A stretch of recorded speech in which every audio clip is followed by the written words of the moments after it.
গণতন্ত্রকে শক্তিশালী করতে এবং ক্ষমতার প্রকৃত মালিক জনগণের হাতে ক্ষমতা ফিরিয়ে দিতে প্রতিশ্রুতিবদ্ধ সরকার, বলেছেন প্রধান উপদেষ্টা ডক্টর মোহাম্মদ ইউনূস। কুয়ালালামপুরে মালয়েশিয়ার ন্যাশনাল বিশ্ববিদ্যালয় UKM থেকে সম্মানসূচক ডক্টরেট ডিগ্রি গ্রহণ করে এ কথা বলেন তিনি। আজ 3 দিনের সফর শেষে স্থানীয় সময় সন্ধ্যা 7:30টায় দেশের উদ্দেশ্যে রওনা হন তিনি। প্রধানমন্ত্রী আনোয়ার ইব্রাহিমের আমন্ত্রণে মালয়েশিয়ায় 3 দিনের সরকারি সফরের তৃতীয় দিন সকালে কুয়ালালামপুরে UKM বিশ্ববিদ্যালয়ের অডিটোরিয়ামে বিশ্ববিদ্যালয়ের চ্যান্সেলর তুংকু মুহরিজ ইবনি আল মারহুম তুংকু মুনাওয়ারির কাছ থেকে সম্মানজনক ডক্টরেট ডিগ্রির সনদ গ্রহণ করেন প্রধান উপদেষ্টা doctor Mohammad Yunus.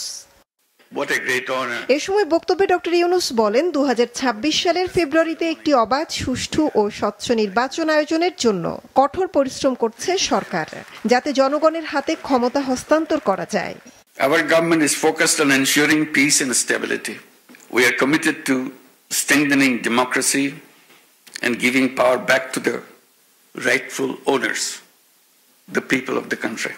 We are also working hard to hold a free, fair and transparent election. Date is announced. It will be held in February next year, so that power is handed over to the true representatives of the people. 2024 সালের জুলাই ও August মাসে সংগঠিত অভ্যুত্থান আমাদের জাতীয় পরিচয় ও ভবিষ্যৎ আশার নতুন অর্থ তৈরি করেছে।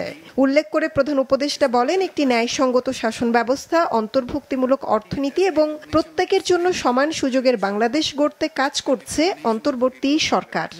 Today we are working to build a new Bangladesh where governance is just, economy includes everyone, and each person has a fair chance to make a contribution to the world.